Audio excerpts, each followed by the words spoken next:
স্বাগতম।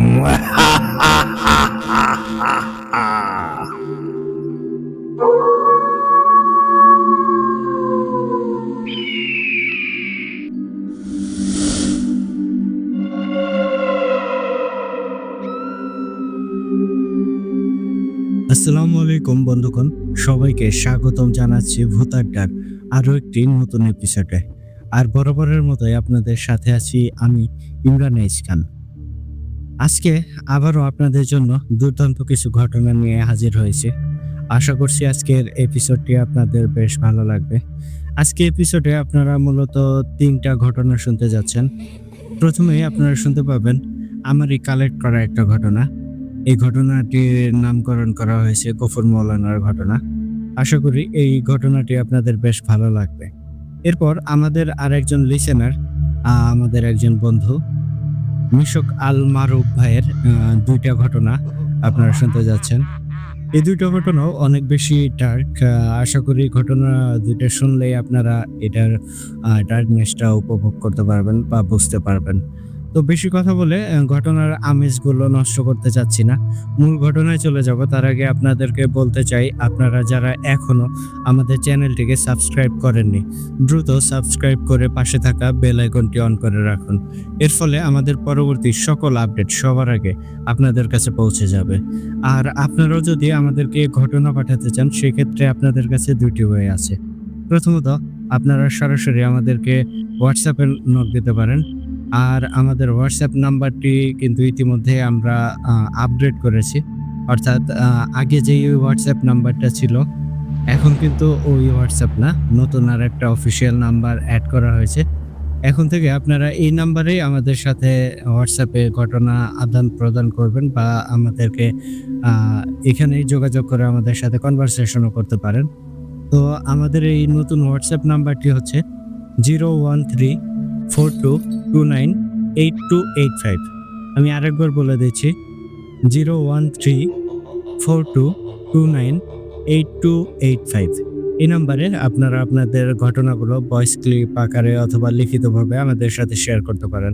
এছাড়াও আপনারা চাইলে কিন্তু আমাদেরকে ইমেলের মাধ্যমেও ঘটনা পাঠাতে পারেন।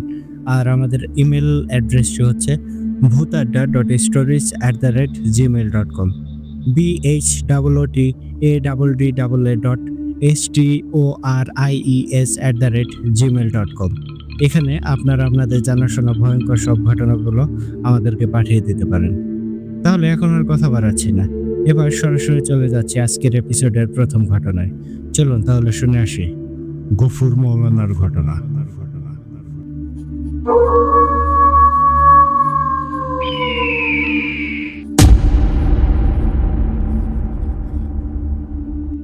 গভীর রাত।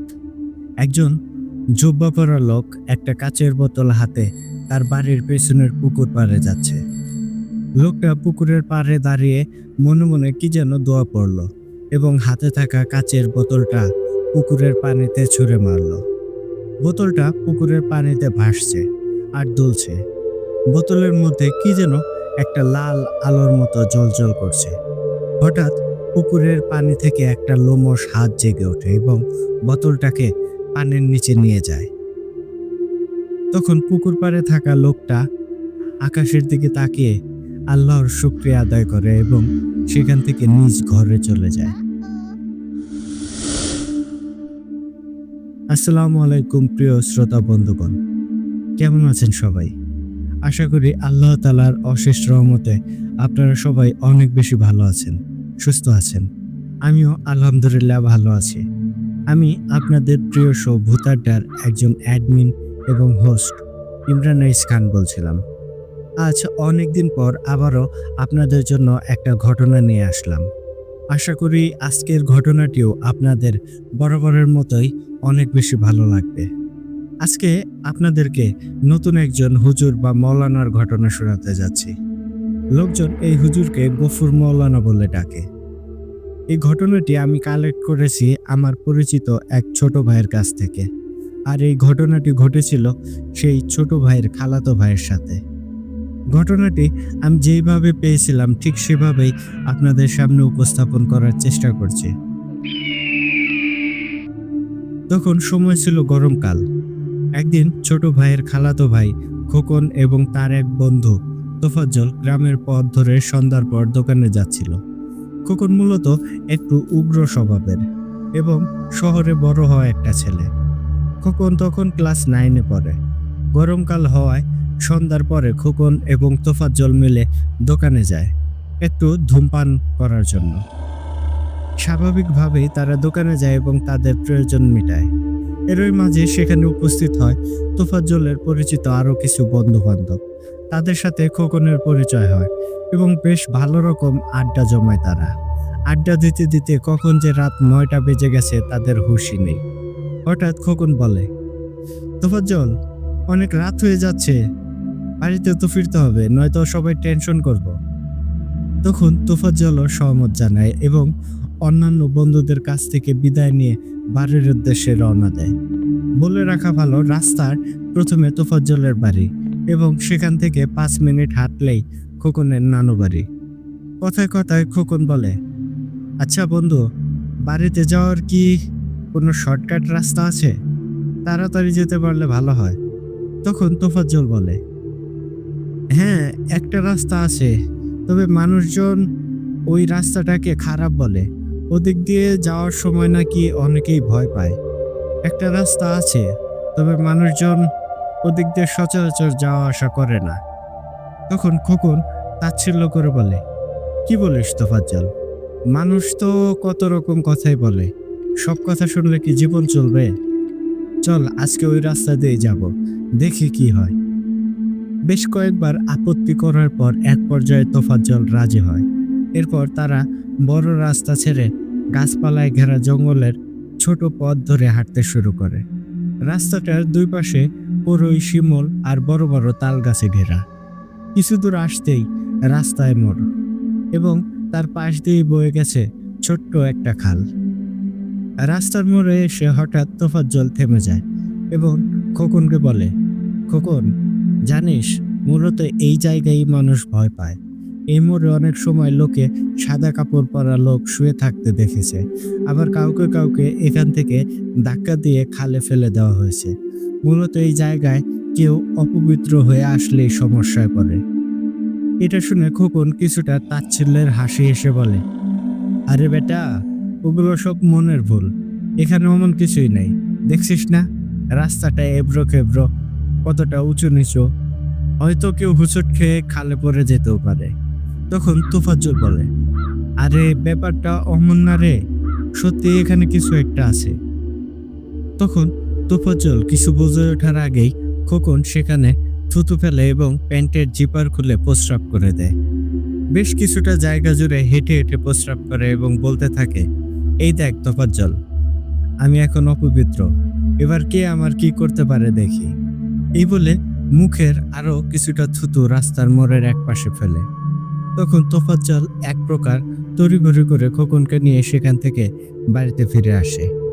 এরপর বাসায় ফিরে খোকন এবং তোফাজ্জল যার যার মতো খাওয়া দাওয়া করে ঘুমিয়ে পড়ে।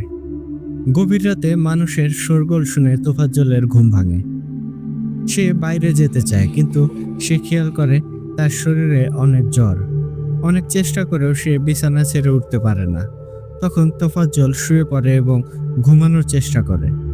একটা পর্যায়ে তার ঘুমও চলে আসে। ঘুমের মধ্যে তোফাজ্জল স্বপ্নে দেখে একটা সাদা আলখেল্লা পরা অবয়ব তাকে বলছে, তোফাজ্জল, তোর ভুল ছিল ওই রাস্তা দিয়ে আসা, তাই তোকে অল্প শাস্তি দিলাম, কিন্তু তোর বন্ধু খোকনকে কঠিন থেকে কঠিনতম শাস্তি দেব। আর শোন, এই কথা ভুলেও কাউকে বলবি না। এরপর তোফাজ্জলের ঘুমটা ভেঙে যায়। তোফাজ্জল এটাকে নিছক স্বপ্ন ভেবে আবারও ঘুমিয়ে পড়ে। সকাল হলে তোফাজ্জল বাজারে যায় চায়ের দোকানে। সেখানে জানতে পারে এক ভয়ঙ্কর ঘটনা। গতরাতে হঠাৎ করেই খোকনের কি যেন হয়ে যায়। খোকন অনেকটাই হিংস্র প্রাণীর মতো আচরণ করে। নিজেই নিজের মাথা ঘরের খামের সাথে ধাক্কা দিতে থাকে। এক পর্যায়ে মাথা ফেটে রক্ত বেরিয়ে আসে। খামের সাথে ধাক্কার ফলে যে শব্দ হয়, ওই শব্দেই বাড়ির অন্য সবার ঘুম ভেঙে যায়। সবাই ঘরে এসে দেখে খোকনের মাথা ফেটে রক্তে গায়ের জামা ভিজে গেছে। এই দেখে খোকনের মামা তাকে ধরতে আসে, আর ঠিক তখন খোকন তার মামার হাতে একটা জোরালো কামড় বসিয়ে দেয়। রীতিমতো কামড় দিয়ে মাংস তুলে ফেলে। কেউ কিছু বুঝে ওঠার আগেই খোকন এক দৌড় দিয়ে ঘর থেকে বেরিয়ে পড়ে। সবাই তো রীতিমতো হতভম্ব হয়ে যায়, তারা কি করবে বুঝে উঠতে পারে না। তারপর বাড়ির মহিলারা খোকনের মামার হাতে কাপড় দিয়ে পট্টি বেঁধে দেয় এবং বাকিরা খোকনের খোঁজ করতে বেরিয়ে পড়ে। এদিক ওদিক অনেক খোঁজাখুঁজি করা হয়, কিন্তু কোথাও খোকনকে পাওয়া যায় না। হঠাৎ মধ্যরাতে কয়েকজন লোক খোকনের খোঁজ দেয়। তারা জানায় তারা গ্রামের ওই পরিত্যক্ত রাস্তা দিয়ে আসছিল। হঠাৎ তাদের চোখে পড়ে কে যেন রাস্তার মাঝে শুয়ে গড়াগড়ি করছে। তখন তারা কাছাকাছি এসে দেখে এটা খোকন। তারা খোকনকে চিনতে পেরে তাকে ধরতে যায়।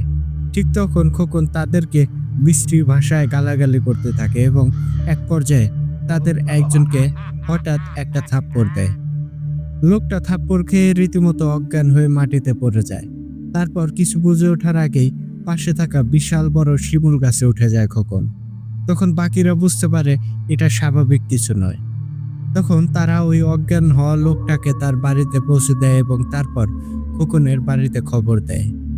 তখন সবাই মিলে সেখানে যায় এবং খোকনকে নামানোর চেষ্টা করে।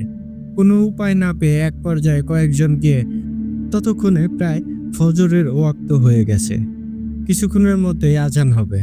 তখন মুয়াজ্জিন সাহেব এসে বলেন, আপনারা দ্রুত কয়েকটা বাঁশ নিয়ে আসেন, তাড়াতাড়ি শিমুল গাছে উঠতে হবে। যে অবস্থা দেখছি তাতে মনে হচ্ছে আজান হয়ে গেলে এই ছেলেটা অজ্ঞান হয়ে নিচে পড়ে যাবে, এতে তার মৃত্যু হতে পারে। কথা অনুযায়ী তাড়াতাড়ি বাঁশের ব্যবস্থা করা হয়। তখন মুয়াজ্জিন সাহেব এবং সাথে কয়েকজন দ্রুত গাছে উঠতে থাকে। তখন গাছের উপর থেকে খোকন ভয়ঙ্কর কণ্ঠে বলে ওঠে, এই কুত্তার বাচ্চারা, তোরা যতই চেষ্টা করিস ওকে বাঁচাতে পারবি না। আমি ওকে নিয়েই যাব। এখনো সময় আছে, থেমে যা, নয়তো তোদেরকেও এর শাস্তি ভোগ করতে হবে। ওদিকে ততক্ষণে মুয়াজ্জিন সহ বাকিরা প্রায় গাছে উঠে গেছে। এরই মাঝে দূর থেকে ফজরের আজানের ধ্বনি ভেসে আসে। খোকন ধীরে ধীরে নিস্তেজ হয়ে যায়। তখন মুয়াজ্জিন সহ বাকিরা খোকনকে ধরে নিচে নামিয়ে নিয়ে আসে। এমন সময় দূর হতে একটা কণ্ঠস্বর ভেসে আসে। কণ্ঠটা বলে, আমি আবার আসব। আমাকে আটকানোর সাধ্য কারণে আমি আসব। ভয়ঙ্কর এই কণ্ঠ শুনে সবাই শিহরিত হয়। তারপর মুয়াজ্জিন সাহেব সবাইকে বলে, আপনারা কেউ বিচলিত হবেন না, আমি আপাতত পানি পড়া দিয়ে যাচ্ছি। আপনারা চেষ্টা করুন ভালো একজন হুজুরের খোঁজ করতে, কেননা আমি যতদূর বুঝতে পারছি এটা সাধারণ কোনো জিন না। একে আমার পক্ষে আয়ত্তে আনা সম্ভব না। আপনারা দ্রুত কাজটা করুন। এরপর মুয়াজ্জিন সাহেব চলে যায়। খোকনকেও বাড়িতে আনা হয়। এই বলে লোকটা কথা বলা বন্ধ করে। তখন তোফাজ্জল যায় খোকনকে দেখতে। তোফাজ্জল দেখে খোকন তখনও অচেতন অবস্থাতেই রয়েছে। তোফাজ্জল তখন সেখানে আর দেরি না করে সরাসরি বাড়িতে চলে যায়। বাড়িতে গিয়ে জানায় খোকনের অবস্থা এবং সেখান থেকে চলে যায় তার নানু বাড়িতে, কারণ তার এক নানা আছেন যে কিনা এইসব রুকাইয়ার কাজ করে থাকেন। ওদিকে খোকনের বাড়ির মানুষজন ব্যস্ত হয়ে যায় একজন ভালো হুজুরের খোঁজ করতে। খুঁজতে খুঁজতে একজন হুজুরকে পেয়েও যায়। হুজুর সবকিছু শুনে তাদের সাথেই আসে। হুজুরের আসতে আসতে প্রায় সন্ধ্যা হয়ে যায়। হুজুর বাড়িতে প্রবেশ করতেই তার শরীরটা কেমন যেন ঝাঁকি দিয়ে ওঠে। তখন হুজুর বলে, দেখুন, আমি বাড়িতে প্রবেশ করতেই বুঝতে পারছি এখানে সমস্যাটা খুবই গুরুতর। জানি না আমি কাজটা করতে পারবো কিনা। আমি চেষ্টা করব, বাকিটা মালিকের ইচ্ছা। এখন আমাকে ওযু করার পানি দেন, আমি নামাজ পড়েই রুকাইয়ার কাজ শুরু করব। কথা অনুযায়ী হুজুরকে পানি দেওয়া হয়। হুজুর তখন ওযু করে নামাজ আদায় করে নেয়। এরপর বাড়ির উঠানে গোল বৃত্ত এঁকে তার মধ্যে 5টা আগরবাতি এবং 5টা মোম জ্বালায়। এরপর হুজুর বৃত্তের মধ্যে খোকনকে বসাতে বলে। বাড়ির সবাই খোকনকে এনে বৃত্তে বসায়। তারপর হুজুর খোকনের শরীরে পরা পানি ছিটিয়ে দেয় এবং দোয়া পরে ফু দিতে থাকে। খোকন তখনও অচেতন অবস্থাতেই ছিল। হঠাৎ করে খোকন চোখ মেলে তাকায় এবং হুজুরকে উদ্দেশ্য করে বলে, এই হুজুর, তুই কি জানোস আমি কে? আমার পরিচয় পেলে এখানে দাঁড়িয়ে থাকতে পারবি তো? তখন হুজুর ক্ষণিকের জন্য থেমে যায়। তারপর হুজুর বলে, কে তুই? কেন এই ছেলেটাকে কষ্ট দিচ্ছিস? আর শোন, আমি আমার মালিক ছাড়া আর কাউকেই ভয় পাই না। তখন খোকনের ভেতরে থাকা জিনটা বলে, এই হুজুর, আমার নাম জুলুস। আমি হচ্ছি সিলাত জিনেদের সর্দার। আমাকে তাড়ানোর মতো ক্ষমতা তোর নেই, পারলে আমাকে তাড়িয়ে দেখা। তখন হুজুর কিছু না বলে আবারও খোকনের উপর পরা পানি দিয়ে দোয়া পড়তে থাকে। তখন বৃত্তের ভেতরে থাকা খোকন ঘাড় কাত করে হুজুরের দিকে এক দৃষ্টিতে তাকিয়ে থাকে। এভাবে কিছুক্ষণ যাওয়ার পর হঠাৎ হুজুরের চোখ মুখ দিয়ে রক্ত বের হতে শুরু করে। হুজুর তখন মাটিতে লুটিয়ে পড়ে। এমন সময় খোকন বৃত্তের ভেতর থেকে খিলখিল করে হেসে ওঠে আর বলে, মাকে তাড়াবি না? এত অল্পতেই হার মেনে নিলে? এই তোর জোর, এই তোর ক্ষমতা। আয় আয়, আমাকে তাড়িয়ে দেখা। তখন হুজুর অনেক কষ্টে উঠে দাঁড়ায় এবং আবারও দোয়া পড়তে শুরু করে। এমন সময় কোথা থেকে একটা দ্বারকাক উড়ে আসে এবং হুজুরের এক চোখে থাবা দিয়ে আবারও কোথায় যেন উড়ে যায়। মুহূর্তেই হুজুরের একটা চোখ রীতিমতো গলে যায়। তখন হুজুর ইয়া আল্লাহ বলে চোখের উপর হাত রেখে বসে পড়ে। তখন বাড়ির সবাই এসে হুজুরকে ধরে এবং তাকে নিয়ে ডাক্তারের কাছে যাওয়ার পরিকল্পনা করে। এমন সময় খোকনের বন্ধু তোফাজ্জল বাড়িতে প্রবেশ করে এবং তার সাথে একজন মৌলানা আসেন। মৌলানা সাহেব এসেই আগে হুজুরকে দেখেন। তারপর বাড়ির পুরুষ মানুষদেরকে বলেন, আপনারা হুজুরকে হাসপাতালে নিয়ে যান, ওনার অবস্থা গুরুতর, তাড়াতাড়ি করুন, আর আমি এদিকটা দেখছি। তখন মৌলানার কথা অনুযায়ী কয়েকজন পুরুষ মানুষ হুজুরকে নিয়ে হাসপাতালে চলে যায়। ওদিকে বৃত্তের মধ্যে থাকা খোকন বলে ওঠে, কিরে হুজুর, একজনের এমন অবস্থা দেখেও আমার কাজে বাধা দিতে এসেছিস? তোকে কিন্তু এর থেকেও ভয়ঙ্কর শাস্তি দেব। এখনো সময় আছে, চলে যা, তোর জানটা ভিক্ষা দেব।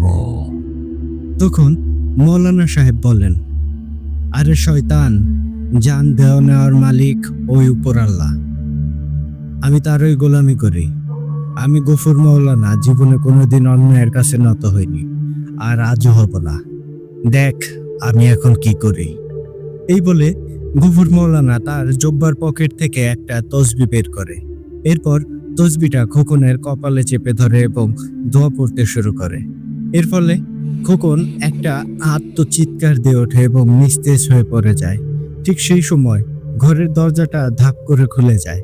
সেই সাথে দূর থেকে একটা আওয়াজ বলে, আমি এখনকার মতো চলে যাচ্ছি, কিন্তু আমি আবারও আসবো। এর শাস্তি তুই পাবি, পাবি। তখন গফুর মৌলানা বাড়িতে উপস্থিত থাকা লোকেদেরকে বলে, আপনারা ওকে বিছানায় নিয়ে শুইয়ে দিন। আপাতত বিপদ কেটে গেছে, কিন্তু বিপদ পুরোপুরি কাটেনি। তখন বাড়ির লোকজন বলে, হুজুর আপনি কে, আর আমাদের সমস্যার কথা আপনি কিভাবে জানলেন? তখন গফুর মৌলানা বলেন, আমার নাম আব্দুল গফুর, লোকে আমাকে গফুর মৌলানা বলে, আর আমি তোফাজ্জলের সম্পর্কে নানা হই। বাকি কথা পরে হবে, একটু পর খোকনের হুঁশ ফিরে আসবে। আপনারা ওকে গোসল করিয়ে পাক পবিত্র করে আনবেন। আজ রাতে ইনশাল্লাহ এই সমস্যার সমাধান হয়ে যাবে। কিছুক্ষণ পর সত্যিই খোকনের জ্ঞান ফিরে আসে। খোকন তখন অনেকটাই দুর্বল থাকায় উঠতেও পারছিল না। তখন সবাই মিলে খোকনকে নিয়ে গোসল করায় এবং পাক পবিত্র করে আনে। দেখতে দেখতেই রাত নেমে আসে। ওদিকে সেই হুজুরকে হাসপাতালে ভর্তি করে বাকিরাও ফিরে আসে। হুজুর ঈশার নামাজের পর কাজ শুরু করেন।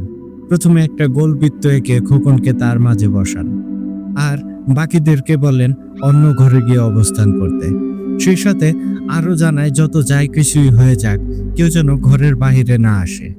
কথা মতো সবাই চলে যায় অন্য ঘরে। এরপর হুজুর পবিত্র জমজমের পানি ছিটিয়ে দেয় পুরো ঘরে, শুধু বৃত্তের মধ্যে পানি ছিটায় না। এরপর হুজুর রুকাইয়ার আয়াত পড়তে শুরু করে। অনেকটা সময় দোয়া পড়ার পরও জিন হাজির হয় না। এরপর হুজুর একটু বিরতি নেয়, তারপর আবারও রুকাইয়া শুরু করে, কিন্তু এবারও জিন হাজির হয় না। এবার হুজুর আরো শক্তিশালী রুকাইয়ার আয়াত পড়তে শুরু করে। কিছুক্ষণ পর হঠাৎ খোকন কিছুটা দুলতে শুরু করে, এরপর অল্প অল্প গোঙাতে শুরু করে। হুজুর বুঝতে পারে জিন হাজির হচ্ছে। হুজুর দোয়া পড়া থামায় না। কিছুক্ষণ পর খোকনের ভেতরে জিনটা হাজির হয় আর হুজুরকে উদ্দেশ্য করে বলে, এই হুজুর, দোয়া পড়া থামা, নয়তো তোর অবস্থা খারাপ করে ছাড়বো। তুই আমাকে চেনস না, তাই আমার সম্পর্কেও জানোস না। থাম, থাম বলছি। এবার হুজুর বলে, কে তুই, আর কেন এই ছেলেটাকে কষ্ট দিচ্ছিস? এই ছেলে তোর কি ক্ষতি করেছে? এবার জিনটা বলে, এই হুজুর, আমি তোর গোলাম নাকি? আমি কিচ্ছুই বলবো না। তুই আগুন নিয়ে খেলছিস।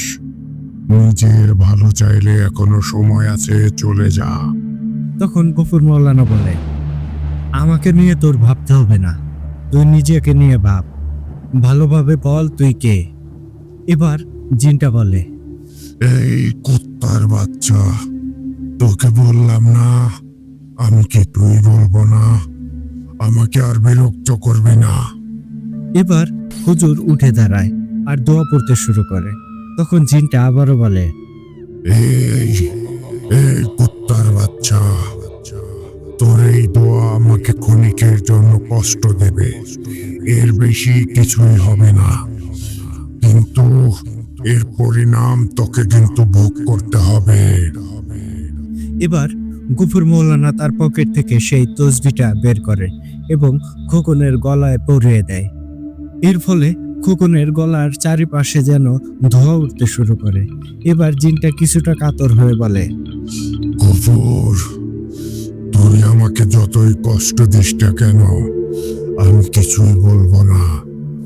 একবার শুধু মুক্তি হয়ে নেই, তুই সহ তোর পরিবারকে শেষ করে ফেলবো।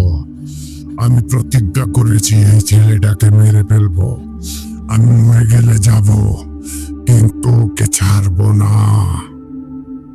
এবার গফুর মৌলানা আরো শক্তিশালী রুকাইয়ার আয়াত পাঠ শুরু করে এবং খোকনের উপর পবিত্র জমজমের পানি ছিটিয়ে দেয়। সেই সাথে খোকনের ছায়ের উপর পা দিয়ে দাঁড়িয়ে থাকে। এবার জিনটা কাতর গলায় বলে, এই হুজুর, আমাকে আর কষ্ট দিস না। বল, তুই কি জানতে চাস? আমি সবই বলছি, কিন্তু একটা কথা জেনে রাখ, আমি কিন্তু ওকে ছেড়ে যাব না। তখন গফুর মৌলানা বলেন, তুই যাস কি না যাস ওটা পরে দেখা যাবে, এখন বল তুই এই ছেলেটাকে কেন ধরেছিস?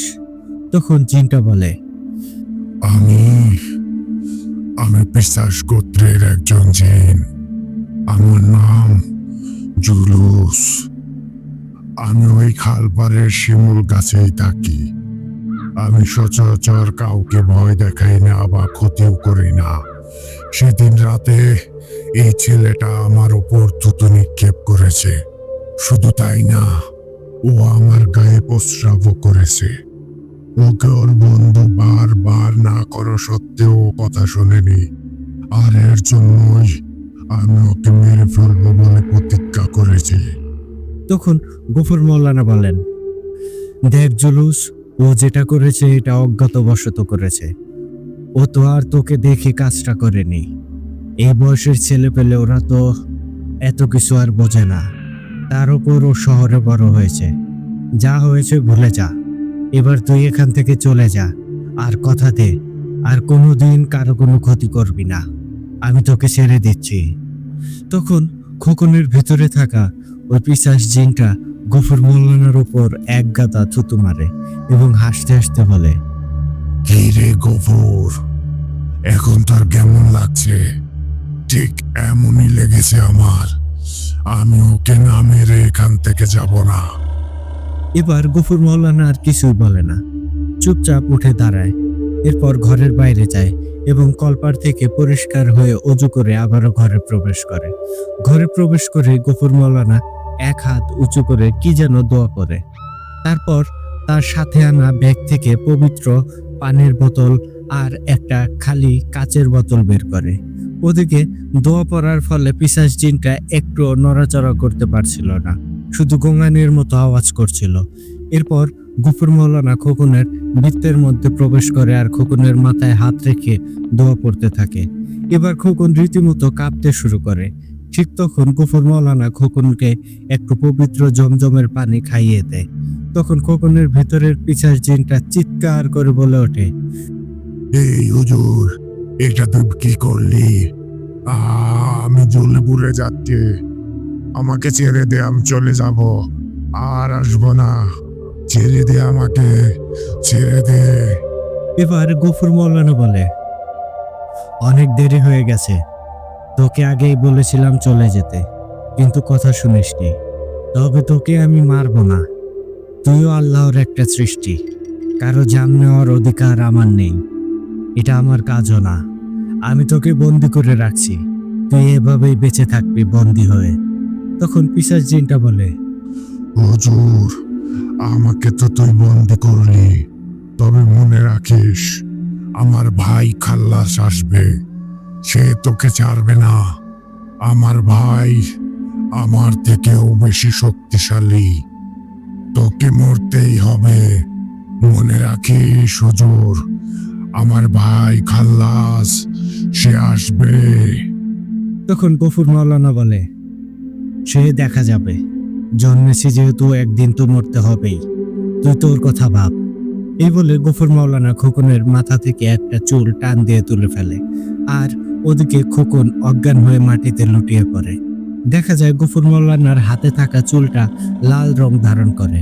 এরপর সেই চুলটা কাচের বোতলের মধ্যে রেখে মুখটা বন্ধ করে দেয়। বোতলের মধ্যে লাল রঙের আলো জ্বলতে থাকে। এরপর গফুর মৌলানা সেই বোতল এবং অন্যান্য জিনিস তার ব্যাগের মধ্যে ভরে ফেলে। এরপর গফুর মৌলানা বাড়ির সবাইকে ডাকে এবং বলে, আল্লাহর অশেষ রহমতে খোকন এখন বিপদমুক্ত, ওকে বিছানায় শুইয়ে দিন, ও এখন ঘুমাচ্ছে। ওর ঘুম ভাঙলে আমি পানি পড়া দিয়ে যাচ্ছি, এটা 7 দিন খাওয়াবেন, ইনশাআল্লাহ আর কোনো সমস্যা হবে না। এরপর বাড়ির মানুষজন গফুর মৌলানাকে হাদিয়া স্বরূপ কিছু টাকা দিতে চায় এবং অনেক ধন্যবাদ জানায়। তখন গফুর মৌলানা বলেন, মাফ করবেন, আমি টাকার বিনিময়ে কোনো কাজ করি না, আপনারা আল্লাহর শুকরিয়া আদায় করেন। আর যদি ধন্যবাদ জানাতেই চান তাহলে খোকনের বন্ধু তোফাজ্জলকে জানান, ওই তো আমাকে এখানে নিয়ে এসেছে। আর আপনারা পারলে কিছু ইতিম পোলাপানকে একবেলা খাইয়ে দেবেন, এতেই আমি খুশি। এরপর গফুর মৌলানা পানি পড়া দিয়ে নিজের বাড়ির উদ্দেশ্যে বেরিয়ে পড়ে আর তোফাজ্জলকে তার বাড়িতে পৌঁছে দেওয়ার অনুরোধ করে আসেন খোকনের বাড়ির মানুষজনকে। হাঁটতে হাঁটতে গফুর মৌলানা তার বাড়িতে যখন আসেন তখন গভীর রাত। বাড়ি ফিরে গফুর মৌলানা তার ব্যাগ থেকে সেই জিনবন্দি বোতলটা বের করে নিয়ে বাড়ির পিছনে পুকুর পাড়ে যান এবং বোতলটা পুকুরের পানিতে ছুঁড়ে মারেন। পানির মধ্যে ভাসতে থাকা বোতলটায় তখনও লাল আলো জ্বলজ্বল করে জ্বলছিল। হঠাৎ একটা লোমশ হাত ভেসে ওঠে পুকুরের মধ্যে আর বোতলটাকে নিয়ে আবারও ডুবে যায় পুকুরের অতল গভীরে। তখন গফুর মৌলানা আকাশের দিকে তাকিয়ে আল্লাহর দরবারে শুকরিয়া আদায় করেন। প্রিয় শ্রোতা বন্ধুগণ, ওই পুকুরে এমন শত শত বোতলবন্দি জিন আছে যেখানে এক শক্তিশালী পিশাচ সম্রাট আর তার অনুসারীরা থাকে। তারা মূলত গফুর মৌলানার বন্ধু জিন বলতে পারেন। তারা অনেক সময় গফুর মৌলানার কাজে সাহায্য করে থাকেন। তো এই ছিল আজকের গফুর মৌলানার ঘটনা। ঘটনাটি কেমন লেগেছে অবশ্যই কমেন্ট করে জানাবেন। আর গফুর মৌলানার আরো বেশ কিছু ঘটনা আমি কালেক্ট করেছি। আপনারা যদি চান তাহলে ধীরে ধীরে আমি অবশ্যই আপনাদের সাথে শেয়ার করার চেষ্টা করব। আর হ্যাঁ, ঘটনাটি যদি ভালো লেগে থাকে তাহলে অবশ্যই কিন্তু বেশি বেশি শেয়ার করে অন্যদেরকে শোনার সুযোগ করে দেবেন। আপনাদের ভালোবাসায় আমাদের ছোট্ট চ্যানেলটি ধীরে ধীরে সামনের দিকে অগ্রসর হচ্ছে। আপনাদের ভালোবাসা নিয়েই আমরা সামনের দিকে এগিয়ে যেতে চাই অনেকটা দূর। সবাই এভাবেই পাশে থাকবেন আশা করি।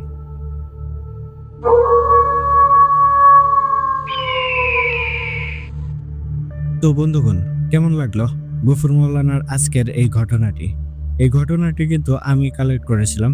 এর জন্য ধন্যবাদ জানাতে চাই আমার সেই ছোট ভাইকে এত সুন্দর একটা ঘটনা আমার সাথে শেয়ার করার জন্য। আর আপনাদের কাছে কেমন লেগেছে অবশ্যই আপনারা কিন্তু মন্তব্য করে কমেন্ট বক্সে আমাদেরকে জানিয়ে দিতে পারেন। আর যদি ভালো লেগে থাকে তাহলে অবশ্যই বেশি বেশি শেয়ার করে দেবেন, যাতে করে অন্যরাও এই ঘটনাগুলো শুনতে পারে। তাহলে চলুন এখন সরাসরি চলে যাচ্ছি আজকের এপিসোডের পরবর্তী ঘটনায়। চলুন শুনে আসি মিশুক আল মারুফ ভাইয়ের ঘটনাগুলো।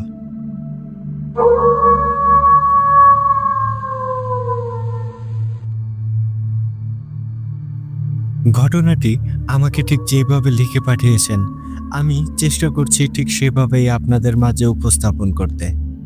লিখছেন, আসসালামু আলাইকুম প্রিয় শ্রোতা বন্ধুরা, আশা করি সবাই ভালো আছেন। আমিও পরম করুণাময় আল্লাহর অশেষ রহমতে ভালো আছি। আমি মোহাম্মদ আরাফাত। সময়ের ব্যস্ততায় আগের মতো আর ঘটনা লেখা হয় না, তবে শত ব্যস্ততার মাঝেও মনটা পড়ে থাকে এই ভূতাড্ডায়। অনেকগুলো ঘটনা কালেকশনে থাকার পরেও লিখে পাঠানোর সময় হয়ে ওঠে না। জানি না কবে নাগাদ এইসব ঘটনা লিখে আপনাদেরকে শোনাতে পারবো। আজকে আমি আপনাদের জন্য যেই দুটি ঘটনা নিয়ে হাজির হয়েছি তা হলো আমাদেরই একজন লিসেনারের পাঠানো। আশা করি ঘটনা দুটি আপনাদের অনেক আনন্দ দেবে। লিখেছেন মিশুক আল মারুফ। ঘটনা 1, 7 নম্বর বিল্ডিং। সাভারের বাইপাস রোড ধরে সামান্য ভেতরে গেলেই একটা সরু গলি। এই গলির বাতাস আজও অন্যরকম রুক্ষ ধুলো মেশানো আর পুরনো সিমেন্টের এক অদ্ভুত শীতল গন্ধ। ঠিক সেখানেই দাঁড়িয়েছিল এক সময় 7 নম্বর বিল্ডিং। এখন শুধু ভাঙা পিলারের কঙ্কাল, মরিচা ধরা লোহার কাঠামো আর এক গভীর কান্নার মতো নীরবতা। মানুষ তাকে রানা প্লাজা বলে চেনে, কিন্তু স্থানীয়দের কাছে নামটা আজও এক অভিশাপ। তারা নামটা মুখে আনে না, বলে ওই জায়গা, ওই দিকটা, ওই অভিশাপ। যেন নাম উচ্চারণ করলেই মাটির নিচের কোনো পুরনো পাপ আবারও জেগে উঠবে। আমি একজন লেখক।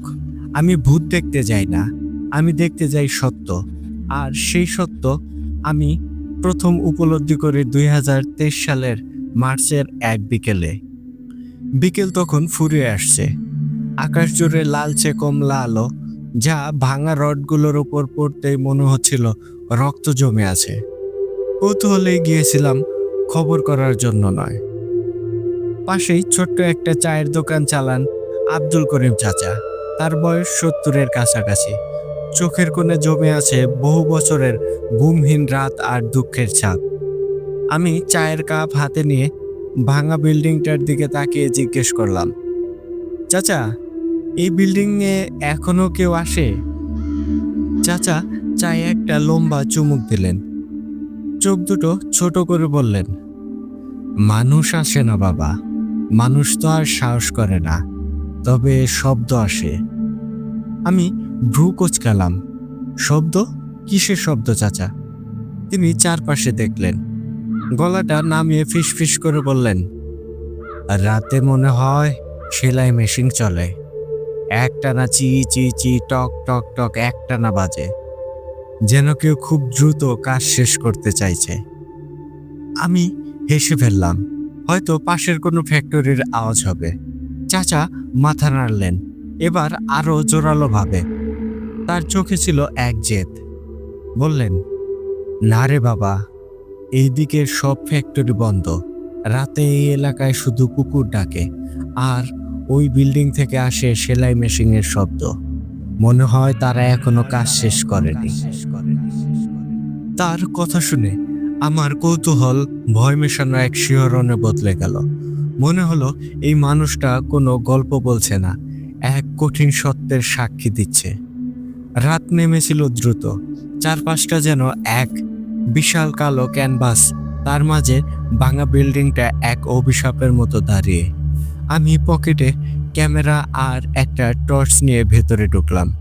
ভেতরের বাতাসটা অদ্ভুত ঠান্ডা, যেন গ্রীষ্মের দুপুরেও এখানে বরফ জমে থাকে। মনে হলো এই জায়গায় রোদ্দুর, বাতাস, উষ্ণতা সব প্রবেশ নিষিদ্ধ। ভাঙা সিঁড়ি বেয়ে উপরে উঠছি, প্রতিটি ধাপে মনে হচ্ছে নিচের মাটিটা আবার কেঁপে কেঁপে উঠবে। ছেঁড়া তারের জাল, পুরনো সিমেন্টের ওপর জমে থাকা অজস্র থ্রেডের গুচ্ছ, মেঝেতে পড়ে আছে কারো পরা একটা শাড়ির টুকরো, হয়তো নীল পাড়ে কাদা মাখা। কেউ তুলেও নেয়নি, হয়তো তোলার মতো কেউ বেঁচেও নেই। আমি টর্চ জ্বালালাম। আলো পড়তেই এক ভয়ঙ্কর দৃশ্য চোখে পড়ল। দেয়ালের একপাশে কারো হাতের ছাপ, সাদা ধুলোয় জমে থাকা, যেন শেষ মুহূর্তে কেউ বাঁচতে চেয়ে দেওয়া 5টা আঙুলের স্পষ্ট ছায়া। কিন্তু সবচেয়ে ভয়ঙ্কর ব্যাপারটা তখনও বাকি ছিল। আমি যখন 3য় তলায়, সেখানে একসময় প্রোডাকশন ফ্লোর ছিল, সেখানে ঢুকলাম। ঢোকার সঙ্গে সঙ্গেই মনে হলো কেউ যেন কথা বলছে, ফিস ফিস করে, কিন্তু মেশিনের শব্দের মতো টান টান ধ্বনি, চি চি টক টক টক, ঠিক যেভাবে একজন অপারেটর দ্রুত সেলাই করলে আওয়াজ হয়। আমি দাঁড়িয়ে পড়লাম। আলো নিভে গেল না, কিন্তু বাতাস থেমে গেল। গাছের একটা পাতাও নড়ছে না, নীরবতা যেন চিৎকার করছে। তারপর হঠাৎ কানে এলো একটা গলা, খুব ক্ষীণ, খুব চাপা। মনে হলো আমার কানের ঠিক পাশে কেউ ফিস ফিস করে বলছে, তুমি রিপোর্ট করতে এসেছো? আমি চারদিকে তাকালাম, কেউ নেই, শুধু একটা ভাঙা লোহার টেবিল, তার উপর রাখা পুরনো আধ ভাঙা একটা সেলাই মেশিন। মেশিনটার পাশে ছোট্ট মরচে ধরা একটা নাম ফলক, শিউলি বেগম, লাইন 7। আমার সারা শরীর ঠান্ডা হয়ে গেল। পরের দিন সকালে আমি পাশের বস্তিতে গেলাম। সেখানে পেলাম রুমা নামের এক মেয়েকে। সে তখন ওই একই ভবনে কাজ করত যেদিন ভবনটা ধসে পড়ে। তার চোখের নিচে কালচে দাগ, যেন বহু বছর ঘুমায়নি। কথাগুলো মুখ থেকে বের হয় ধীরে ধীরে, প্রতিটি শব্দ যেন পাথর সরিয়ে বের করা হচ্ছে। তখন সে বলল, আমরা তখন 3য় তলায় ছিলাম। আগের দিনই বিল্ডিং এর ফাটল দেখা দিয়েছিল। ম্যানেজারের কাছে গেলাম, সবাই বলল কাজ বন্ধ করেন, আমরা ভয় পাচ্ছি। কিন্তু ম্যানেজার চিৎকার করে বলল, একদিন কাজ না করলে বেতন কাটা যাবে, ক্ষতিপূরণ পাবে না। আমরা নিরুপায় হয়ে ঢুকেছিলাম। তার গলা কেঁপে কেঁপে উঠল। চোখ নামিয়ে সে বলল, সকাল 8:57-তে হঠাৎ একটা আওয়াজ, মনে হলো মাটি ফেটে যাচ্ছে, চারপাশটা শুধু ধুলো আর ইট। আমার পাশের মেয়েটা শিউলি, সে বাঁচেনি, ওর শরীরটা মেশিনের নিচে আটকা পড়েছিল। আমি চেঁচাতে পারিনি। যখন আমাকে বের করা হলো, শুনেছি ওর হাতের ঘড়িটা থেমে গিয়েছিল ঠিক 9:06। আমি শিউলি নামটা শুনে চমকে উঠলাম। এই তো সেই নাম যা আমি গত রাতে অন্ধকারে দেখেছি। মনে হলো শিউলি আমাকে চিনতে পেরেছিল। আমি নিজেকে সামলাতে পারলাম না। সত্যের এই ভয়ঙ্কর রূপ আমাকে আবার সেখানে টেনে নিয়ে গেল। 2য় রাতে আমি ভয়েস রেকর্ডার নিয়ে ফিরলাম। বিল্ডিং এর ভেতর এখন লতাপাতা গজিয়েছে, কিন্তু ভেতরের বাতাসে আজও এক ধরনের অচেনা ধুলো ঝুলে থাকে। মনে হয় কেউ সেলাই শেষ করে এখনো নিঃশ্বাস নিচ্ছে, শুধু এই কাজটা শেষ করার জন্য। রাত তখন 12টা। আমি রেকর্ডারটা অন করে ভাঙা সিঁড়ির কাছে দাঁড়িয়ে আছি। রেকর্ডারে আওয়াজ এলো, প্রথমে ক্ষীণ, তারপরে স্পষ্ট হলো, চি চি টক টক টক টক, ঠিক যেমনটা করিম চাচা বলেছিলেন। মেশিনের একটানা শব্দ, তারপর এক নারী কণ্ঠ, খুব ধীরে, যেন ফিস ফিস করে কাঁপছে আর বলছে, আমরা এখনো কাজ করছি। আমার হাত কাঁপতে শুরু করলো। আমি টর্চ ফেললাম। আলোর নিচে কেউ নেই, শুধু বাতাসের মধ্যে ছেঁড়া কাপড়ের টুকরোগুলো উঠছে। মনে হচ্ছে কেউ সেলাই করছে, যদিও মেশিনে কেউ নেই। আরেকটা চাপা আওয়াজ এলো, যেন খুব ক্লান্ত কিন্তু নির্দেশ দিচ্ছে। বলছে, লাইন বন্ধ করো না, পিস শেষ হয়নি। আমার মনে হলো শুধু একটা পিস, একটা শার্ট বা একটা প্যান্ট শেষ করার জন্য ওরা চিরকাল এখানে আটকে আছে। আমি দৌড়ে বাইরে এলাম। পেছনে ফিরে দেখলাম তৃতীয় তলায় একটা ভাঙা জানালায় লালচে আলো, ঠিক যেমনটা জ্বলন্ত মেশিনের সিগন্যাল লাইটে যখন কাজ শেষ করার শেষ চেষ্টা চলতো। কিন্তু বিল্ডিংয়ে কোনো বিদ্যুৎ নেই। 1 সপ্তাহ পর আমি শহরে ফিরে এলাম। ভয়েস রেকর্ডটা শুনলাম। সাউন্ড ইঞ্জিনিয়ার আমার বন্ধু, তার কাছে নিয়ে গেলাম। সে বিশ্লেষণ করে হতবাক। সে বলল, এটা শুধু মেশিনের শব্দ নয়, একটা অনিয়মিত হার্টবিট ফ্রিকোয়েন্সি, মানুষের হৃদস্পন্দন, যা খুব দ্রুত চলছে, যেন কেউ ভয় পেয়ে খুব জোরে জোরে শ্বাস নিচ্ছে। কিন্তু এর উৎস, সেটা বোঝা যায়নি। মানুষের গলা আর মেশিনের শব্দ মিলেমিশে একটা অদ্ভুত সুর তৈরি করছে। আমি হাসলাম না। আমি জানতাম এটা কোনো গ্যাস বা অপদেবতা নয়। আমি জানতাম হয়তো ওরা সত্যি এখনো কাজ করছে, আমাদের মতোই, ঠিক সময় মতো শেষ না হওয়া পিসটা শেষ করতে চায়। তারা জানে কাজ শেষ না হলে বেতন কাটা যাবে। সেই ভয়ে আজও তাদের তাড়িয়ে নিয়ে বেড়ায়। আজ সেখানে একটি নতুন গার্মেন্টসের ভবন তৈরি হচ্ছে। সাদা রং, চকচকে কাচের জানালা, আধুনিক সেফটি লক।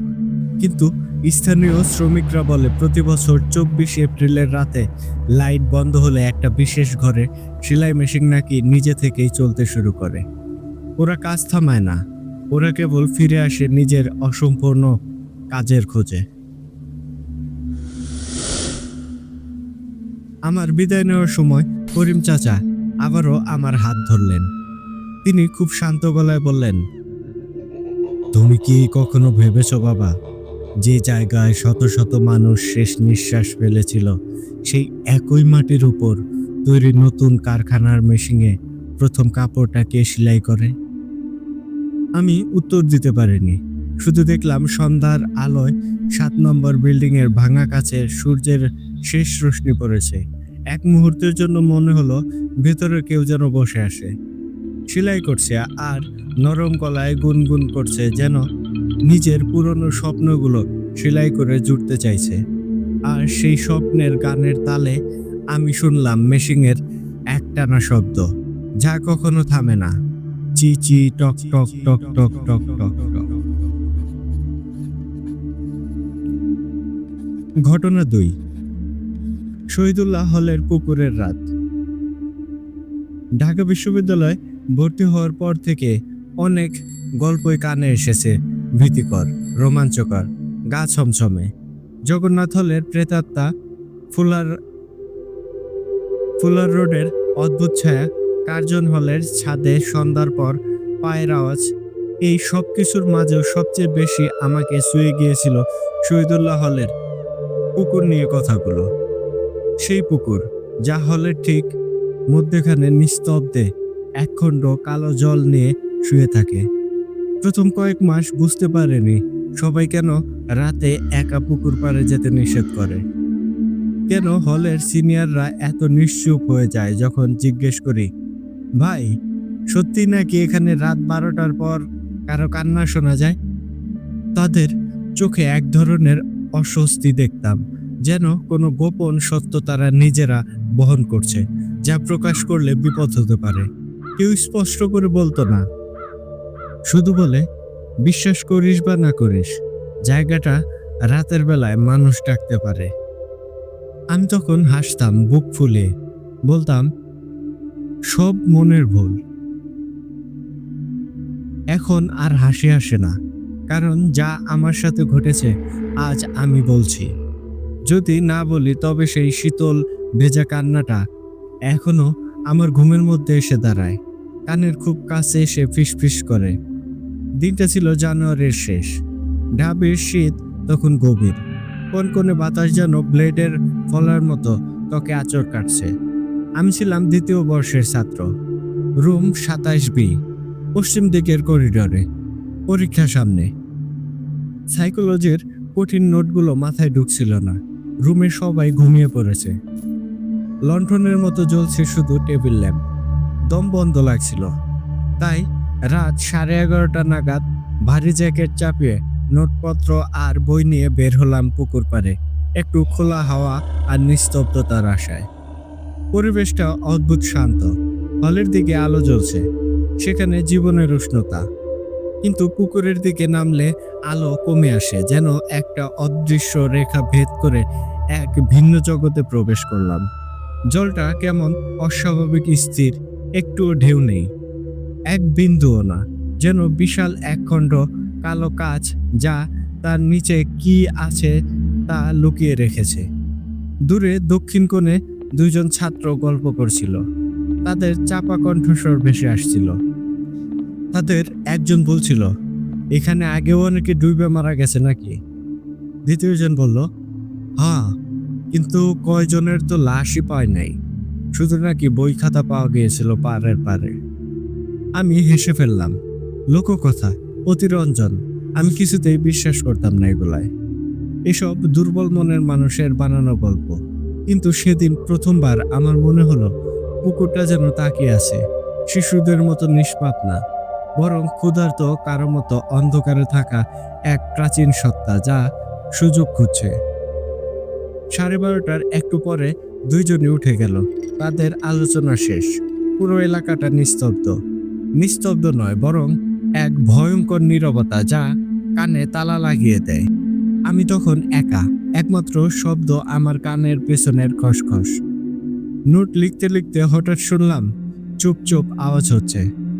পানি নড়ল যেন, খুব চাপা ভীরু একটা শব্দ যা এই গভীর নীরবতায় অস্বাভাবিক।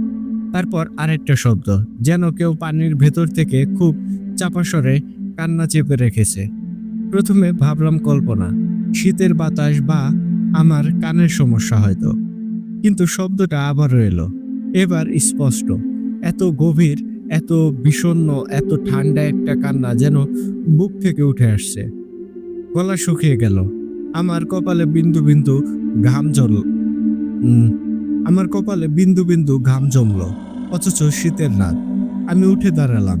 আলো নেই, পাশে শুধু চাঁদের আলোয় এলাকাটা কেমন ফ্যাকাশে। পুকুরের মাঝখানের দিকে তাকিয়ে দেখি জলেরও ঠিক উপরে খুব ক্ষীণ একটা ছায়া, খুব পাতলা একজন মানুষের মতো, কিন্তু অস্বাভাবিকভাবে লম্বা, যেন জলের উপর দিয়ে সে উঠে এসেছে। আমার পা ঠান্ডা হয়ে গেল, মনে হলো কেউ বরফের জলে ডুবিয়ে দিয়েছে। হঠাৎ ছায়াটা 2 সেকেন্ডের জন্য স্পষ্ট হলো। মনে হলো একজন তরুণ, ভেজা শরীর, মুখটা দেখা যায় না, শুধু চোখ দুটো অস্বাভাবিক সাদা, যেন আমার ভেতরটাকে দেখে ফেলছে। মনে হলো সে আমাকে নয়, বরং আমার আত্মার গভীরে কি আছে তা খুঁজছে। আমি পিছনে দৌড় দিতে যাব, ঠিক তখনই শুনলাম শব্দটা, বলছে, বাঁচাও, বাঁচাও, বাঁচাও। শরীরের সব লোম দাঁড়িয়ে গেল। শরীর অবশ, কিন্তু মস্তিষ্ক চিৎকার করে বলছে দৌড়া। কিন্তু পা নড়ছিল না, যেন কোনো অদৃশ্য শিকল দিয়ে বাঁধা। পানি আবারও নড়ে উঠল। ছায়াটা ধীরে ধীরে সামনে এসে হঠাৎ ফুট করে মিলিয়ে গেল। আমি জ্ঞান ফিরতেই দৌড় দিয়ে রুমে ফিরে এলাম। কাঁপতে কাঁপতে দরজাটা বন্ধ করলাম। সেই রাতে আর ঘুমাতে পারিনি। পরের দিন দুপুরে ঠিক করলাম সিনিয়রদের একজনকে বলবো, পরে পিছনে হাসাহাসি যাই হোক। আমি যার কাছে গেলাম সে ছিল শান্ত স্বভাবের, 3য় বর্ষে, নাম শফিক ভাই, খুব যৌক্তিক এবং মাটির মানুষ। যখন বললাম রাতে পানি থেকে কান্নার আওয়াজ শুনেছি, তার মুখের রং বদলে গেল। তার চোখ দুটি স্থির হয়ে গেল, যেন সে আমার সামনে নয়, বরং আমার পিছনে থাকা কিছু একটা দেখছে। সে চুপ করে বলল, বস, তুই জাস্ট ভাগ্যবান যে তোর ডাক দেয় নাই। আমি অবাক, বললাম মানে? সে ধীরে ধীরে বলল, ভাই, এই পুকুরে অন্তত 4 জন ছাত্র ডুবে মারা গেছে 90-এর দশক থেকে। দুর্ঘটনা, আত্মহত্যা, রহস্যজনক নিখোঁজ সবই আছে, কিন্তু ভয়ের বিষয়টা হলো সবাই নাকি শেষ মুহূর্তে কারো আওয়াজ শুনেছিল। কেউ নাকি নিজের নাম ধরে ডাকছিল। কেউ নাকি বলে, পানি এত ঠান্ডা, আমাকে উঠতে দে।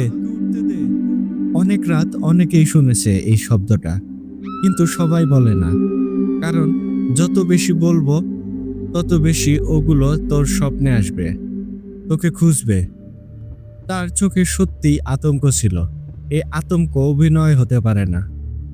আরেকটা কথা বলবো, যা আজও আমার মনে গেঁথে আছে। সবচেয়ে খারাপ রাত হলো বৃহস্পতিবার আর ৭১-এর শহীদ দিবসের আগের রাত।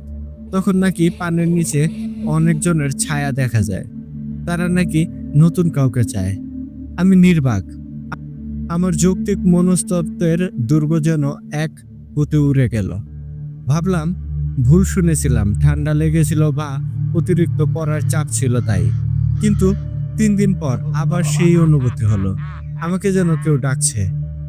আমি যেন এক অদৃশ্য চুম্বকের টানে আবার সেই পাড়ের দিকে গেলাম। রাত ১টার সময়, চাঁদহীন রাত, ঘন অন্ধকার, বাতাসের শব্দ নেই, শুধু পোকামাকড়ের একঘেয়ে ডাক। হঠাৎ দূরে পুকুরের মাছ বরাবর ছোট ছোট বুদবুদ উঠতে লাগলো, যেন কেউ নিচ থেকে উঠে আসছে। ১০ সেকেন্ড, ২০ সেকেন্ড, তারপর পানির নিচ থেকে খুব ধীরে একটা মুখ বের হলো। অস্বাভাবিক সাদা ফ্যাকাশে তার মুখ।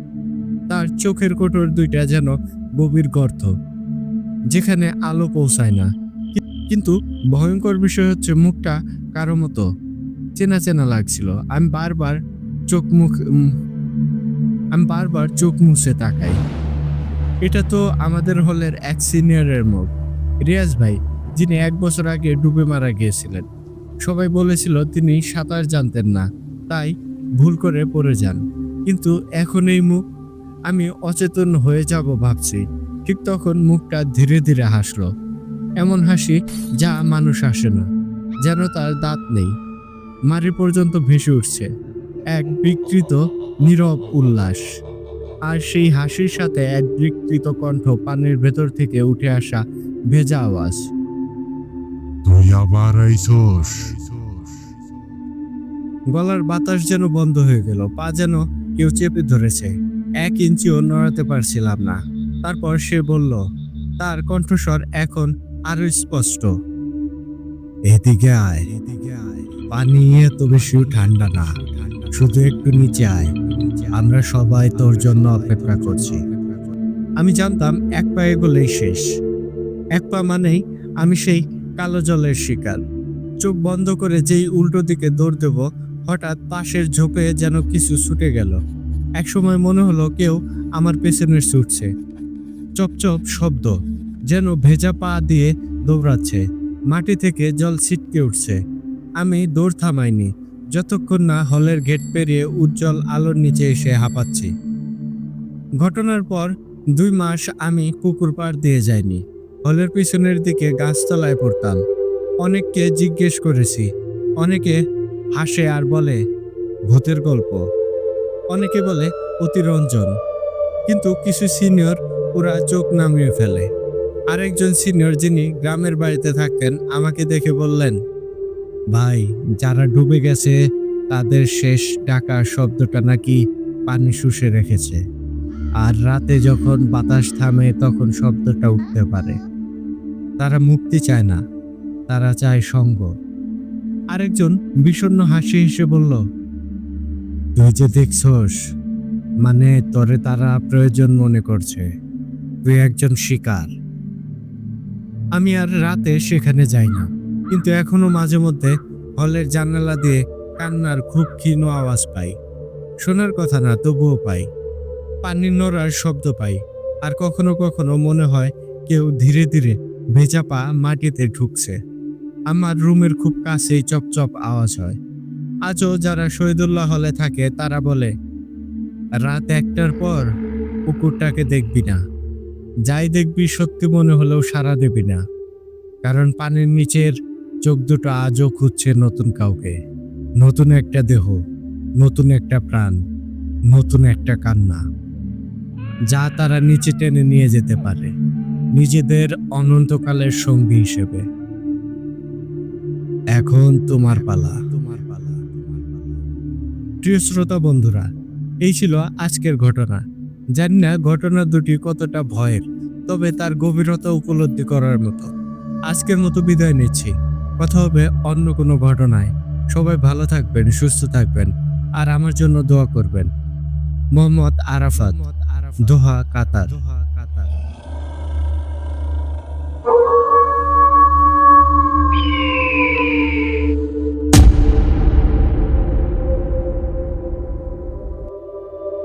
ধন্যবাদ মারুফ ভাই, এত সুন্দর ঘটনাগুলো আমাদের সাথে শেয়ার করার জন্য। সত্যি বিশেষ করে প্রথমত আপনি যেই ৭ নম্বর বিল্ডিং নামক রানা প্লাজার যে ঘটনাটি শেয়ার করেছেন, সত্যি এই ঘটনাটি আমি যখন পড়ছিলাম আমার রীতিমতো গা কাঁটা দিয়ে উঠছিল। আমি কল্পনা করতে পারছিলাম যে আসলেই কতটা ভয়ানক হতে পারে এমন দৃশ্যগুলো। আর সত্যি বলতে এই ঘটনাগুলো আ যার সাথে ঘটে সে কিন্তু আরো ভালোভাবে আ এইটার গভীরতা বুঝতে পারে। আমরা হয়তো ঘটনা শুনে কিছুটা কল্পনা করতে পারি। কিন্তু যার সাথে ঘটে সেই একমাত্র এটার ভয়াবহতা অনুধাবন করতে পারে। আর তারপর আরেকটি ঘটনা আপনি শেয়ার করেছেন। আমাদের বাংলাদেশের সুনামধন্য নাইট বিশ্ববিদ্যালয়ের ঘটনা। এই ঘটনাটিও বেশ ভালো ছিল, ইউনিক ছিল। ধন্যবাদ ভাই। সব মিলে এত সুন্দর করে সাজিয়ে গুছিয়ে ঘটনা লেখার জন্য আপনাকে অন্তরের অন্তঃস্থল থেকে অসংখ্য ধন্যবাদ জানাচ্ছি। তো এই ছিল আজকের আয়োজন। আশা করি আপনাদের অনেক বেশি ভালো লেগেছে। তো লিসেনার্স, আপনাদের কাছে কেমন লেগেছে আমাদের ১ম ঘটনা এবং পরবর্তী এই ২ টা ঘটনা? আপনারা কিন্তু অবশ্যই কমেন্ট করে আপনাদের মূল্যবান মতামতগুলো আমাদের সাথে শেয়ার করবেন। আর রিকোয়েস্ট করব আপনারা সবাই বেশি আ আমাদের এই ঘটনাগুলো শেয়ার করে দেবেন। যাতে করে অন্যরাও এই ঘটনাগুলো শুনতে পারে এবং সেই সাথে আমাদের ভূতাট্টা পরিবারটাও যেন ধীরে আরো বড় হয়, সামনের দিকে আরো অগ্রসর হয়। তো চলে যাওয়ার আগে আপনাদেরকে আবারও বলতে চাই, আপনারা যারা এখনো আমাদের চ্যানেলটিকে সাবস্ক্রাইব করেননি, এরকম ভয়ঙ্কর ঘটনা শুনতে দ্রুত সাবস্ক্রাইব করে ফেলুন এবং পাশে থাকা বেল আইকনটি অন করে রাখুন। এর ফলে আমাদের পরবর্তী সকল আপডেট কিন্তু সবার আগে আপনাদের কাছে পৌঁছে যাবে। আর আপনারাও যদি আমাদেরকে ঘটনা পাঠাতে চান, সেক্ষেত্রে আপনাদের কাছে ২ টি ওয়ে আছে। প্রথমত আপনারা সরাসরি আমাদেরকে WhatsApp এ নক দিতে পারেন। আর আমাদের WhatsApp নাম্বারটি হচ্ছে 01342298285 01342298285 এই নাম্বারে আপনারা আমাদেরকে WhatsApp করতে পারেন। এছাড়াও আপনারা চাইলে কিন্তু ইমেইলের মাধ্যমেও আমাদেরকে ঘটনা পাঠাতে পারেন। আর আমাদের ইমেইল অ্যাড্রেসটি হচ্ছে bhutadda.stories@gmail.com। আমাদের ইমেইল অ্যাড্রেস এবং WhatsApp নাম্বারটি ডেসক্রিপশন বক্সে দেওয়া আছে। আপনারা আপনাদের জানাশোনা ভয়ঙ্কর সব ঘটনাগুলো আমাদেরকে লিখে কিংবা ভয়েস ক্লিপ আকারে পাঠিয়ে দিতে পারেন। তাহলে আমি ইমরান এইচ খান আজকের মতো এখানে বিদায় নিচ্ছি। কথা হচ্ছে আগামীতে নতুন কোনো ঘটনার মাধ্যমে। টিল দেন সবাই ভালো থাকুন, সুস্থ থাকুন। আর হ্যাঁ, ভূত আড্ডার সাথেই থাকুন। আসসালামু আলাইকুম।